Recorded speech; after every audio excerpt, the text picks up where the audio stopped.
Good day and welcome back for the second part of our discussion on triple integrals. In our previous video, we introduced the idea of a triple integral over a box, which we think of as being just a three-dimensional rectangle. In this video, we want to start off by asking the very familiar question, what if this solid object, call it E, which we are integrating over, is not a box? That is, what is our analog of the type 1 and type 2 regions we encountered with double integrals? And note, a type 1 or a type 2 region was simply looking at the region from a certain perspective, breaking it up into little vertical line segments or horizontal line segments.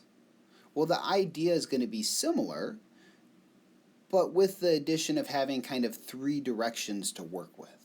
So we're going to talk about type A, B, or C solids, depending upon kind of how that solid is varying.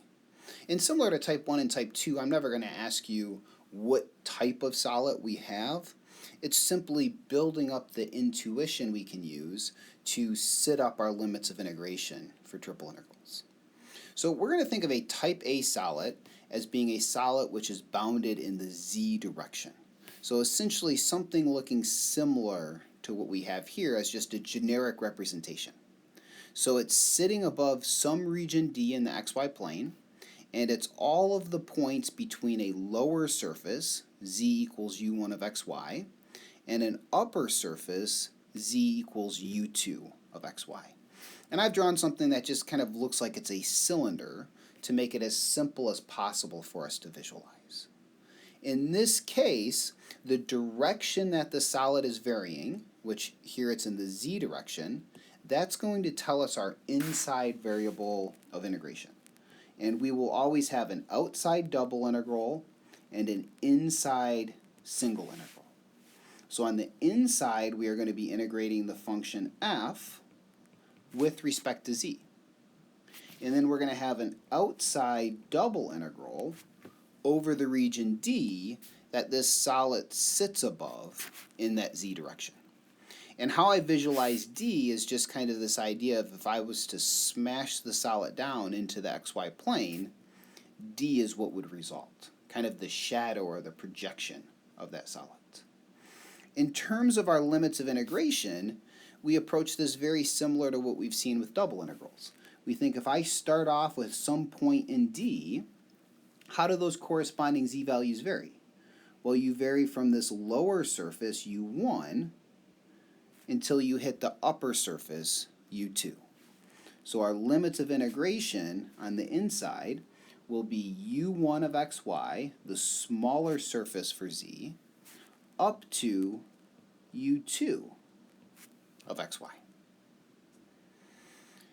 And if we want to make kind of one more small observation before diving into an example, if this region D we are integrating over, in this case the xy plane, happened to be one of these so-called type 1 regions. That is to say, we can describe it very conveniently in terms of the x values between two constants and the solid itself varying between two functions of x. Then in this case, we could turn this into a triple iterated integral. And because we have already taken care of the inside, we know that we're varying from u1 to u2. And then on the outside, looking at how D is described, we want our constants to be the outside limits of integration. So x on the outside, y on the inside. And y is varying from g1 to g2. And note, I realize this is all very kind of abstract and somewhat arbitrary because we have these just generic functions at this point. So let's go ahead and jump into a nice concrete example and hopefully see how this all works out. What I would like us to do in this example is to evaluate the triple integral over some solid E where we're just integrating the function 1. So I originally had z, but I'm going to change it up just to make the integrals a bit smoother. So E is a solid bounded by the planes x equals 0, y equals 0, z equals 0. that would be kind of the three so-called coordinate planes, and the plane x plus y plus z equals 1. And if we wanted to sketch the portion of this plane x plus y plus z equals 1, bounded by those three coordinate planes, we should simply just think about what are the intercepts. And recall, we can think of these as 3 points where we're leaving one spot to be filled in. So for the x-intercept, we need to fill in what is the x-coordinate. For the y-intercept, the y-coordinate, and so on.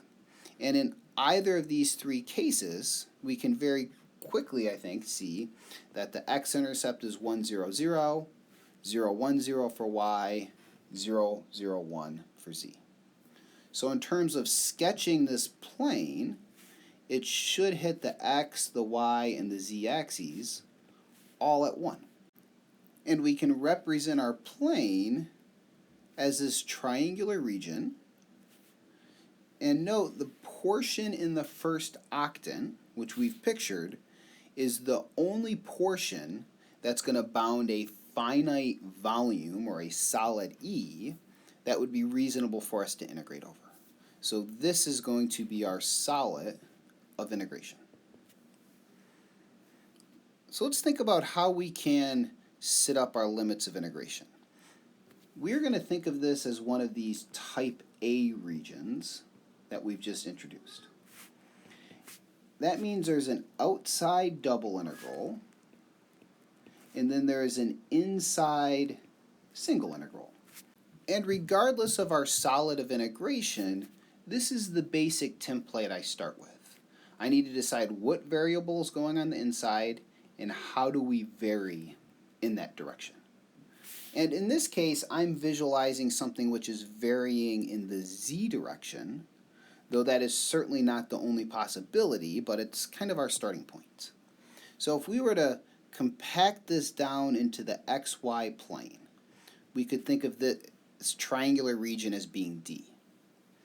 And for a point in D, our solid is going to vary in that z direction from this bottom plane, z equals 0, up to where we hit that upper plane.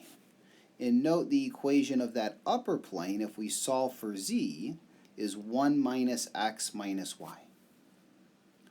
So for a point in D, we have to think, how do we vary in that z direction? And you will vary along this vertical green line going from z equals 0, our lower limit of integration, up to z equals 1 minus x minus y, which is our upper limit of integration. And we now have an integral that we can work with, but let's turn this into a fully iterated integral.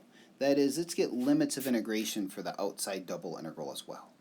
And in order to do that, I'm going to simply sketch our region D in this additional xy coordinate system. It's a triangular region which intersects the x and the y axes both at 1. And our job is to think about how we want to set up the double integral over D as a type 1 or a type 2 region. And my intuition looking at it is it works perfectly well as a type 1 region. That is to think we're varying in this y direction. So we have constants from 0 to 1 in terms of x, and then we can think about our corresponding y values. And let's go ahead and add in our limits of integration. On the inside, we already have z varying from 0 to 1 minus x minus y. And we're going to think of that outside double integral with having x on the outside from 0 to 1, which means y would be on the inside. And for an arbitrary x value between 0 and 1, our y values vary from y equals 0 up to this line. And note the line would have y-intercept 1 and slope minus 1. So the middle limits of integration would be from 0 to 1 minus x. And at this point, it becomes a much more familiar problem. I think setting up the limits of integration, getting it to here is really the biggest difficulty. Now it's a matter of just working through the details and evaluating. So let's go ahead and do a few steps together. So if we evaluate the inside integral with respect to z, we would have z evaluated from z equals 0 to z equals 1 minus x minus y. So dy dx. Replace z with that upper value, minus sign, replace it with 0. So we have 1 minus x minus y. And at this point, it's a hopefully very familiar type of computation. And instead of going through the details, there are going to be many scenarios where I get it down to here, this familiar point, and suggest that you finish up those details, which is important to do. And when you do and double check, you should come up with 1/6. And that completes the current video, but let me just conclude a bit. We've talked about these type A solids, the ones that vary between two surfaces in the z direction. But note there are two other ways for us to visualize this. We could have, for example, visualized E as something where we start in this xz plane and we vary between two surfaces in that y direction. Or we could have started in the yz plane and thought about this varying in that x direction. And these will be the type B and type C solids, which we will introduce in our next video. So stay tuned and take care.